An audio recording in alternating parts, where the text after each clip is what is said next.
नोएडा का Nikki murder case जो है वो और उलझ गया जब कुछ और वीडियो सामने आई जिसमें कि ये दावा किया गया कि ये एक हत्या न होके आत्महत्या है। क्योंकि कुछ वीडियो में ऐसा कहा जा रहा है जिसमें जो कंचन है उनकी बड़ी बहन वो कहती सुनाई दे रही हैं कि ये तूने क्या किया। तो इससे इस बात का शक पैदा हो जाता है कि ये एक सुसाइड का केस हो सकता है। साथ ही साथ एक और वीडियो आया जो सोशल मीडिया पे काफ़ी ज़्यादा अभी चल रहा है, प्रसारित हो रहा है, जिसमें कि जो सास हैं वो अपने बेटे की पिटाई करते हुए नजर आ रही हैं।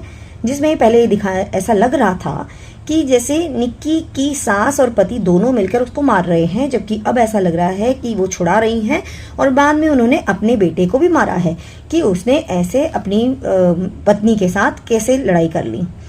इसके अलावा जो है कुछ चीज़ें और भी बहुत ज़्यादा शॉकिंग हैं, जिसमें से एक है निक्की की ही भाभी जो है उनको इन्होंने जो ब्लेम किए गए हैं इनकी भाभी की तरफ से, उनके साथ में दहेज का केस चल रहा था जिसकी सुनवाई की गई और एक सेटलमेंट किया गया।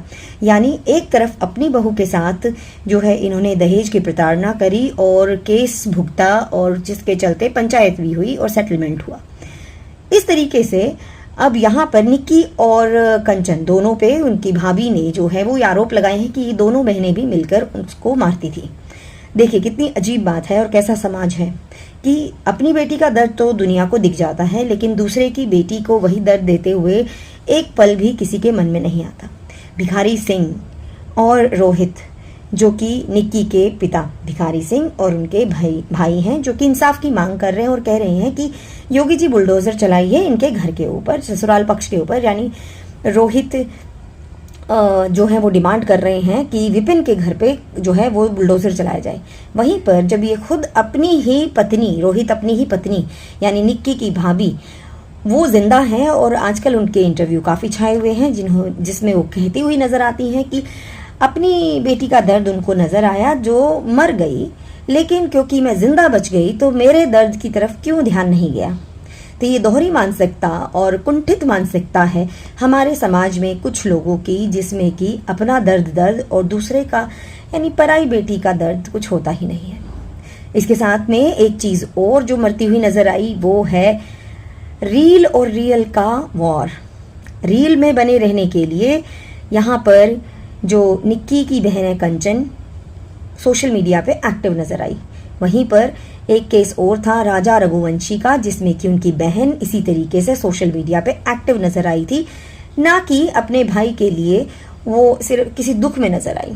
तो ये एक विडंबना ही है हमारे बदलते हुए समाज की कि यहाँ पे रील यानी सोशल मीडिया पे छाने के लिए रिश्तों की बलि चढ़ जाती है और वहीं पर रियल में एक बेटी का दर्द जो है दूसरी बेटी के साथ तुलना करी जाती है। एक बहू हो गई तो उसका दर्द कुछ है नहीं, लेकिन अगर बेटी है वो किसी की तो बेटी के तौर पे पिता को बहुत दर्द। क्यों नहीं समाज जो है दोनों को एक बराबरी से देख पाता। दोनों जगह पिसती केवल महिलाएं हैं। पुरुष की हिम्मत तब तक नहीं हो सकती ऐसा करने की जब तक कि महिलाएं उनका साथ नहीं देती। गलत काम करने से पहले, प्रताड़नाएं महिलाओं के खिलाफ करने से पहले महिलाओं को ही दूसरी महिलाओं का साथ देना चाहिए और सही कदम उठाने के लिए प्रेरित करना चाहिए। पुरुष समाज, क्योंकि देखा जाए तो ये बात सच है कि आता तो वो महिलाओं से ही है ना, तो माँ जैसे संस्कार डालेगी पुत्र वैसा ही बनेगा।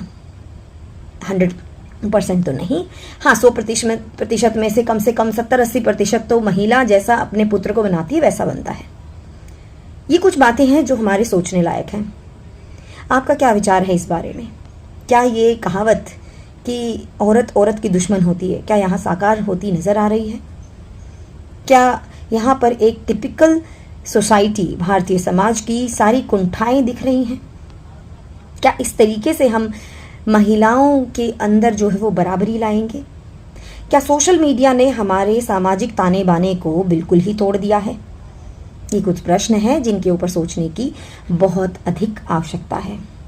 आप भी सोचिए और शुरुआत बड़े पैमाने पर नहीं तो अपने परिवार से करिए, अपने आप से करिए, अपने आसपास से करिए।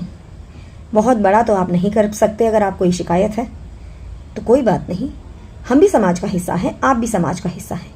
अपनी हिस्सेदारी को सही करिए।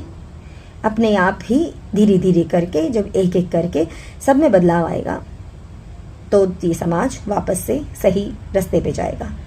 नहीं तो आज एक मौत हुई है, चाहे हत्या, आत्महत्या, दहेज या नहीं दहेज, किसी भी कारण से महिलाओं का उत्पीड़न बंद हो जाएगा। और पितृसत्तात्मकता के इस घिनौने रूप को प्रोत्साहित भी महिलाएं ही करती हैं। जहाँ पर भी पुरुषों के कंधे पर जो है वो बंदूक रखी जाती है महिलाओं के द्वारा और चला दी जाती है। अगर आप सहमत हैं तो कमेंट्स में बताइए। अगर आप नहीं सहमत हैं, क्यों सहमत नहीं है वो भी बताइए। मिलती हूँ आपसे अगले विषय पर।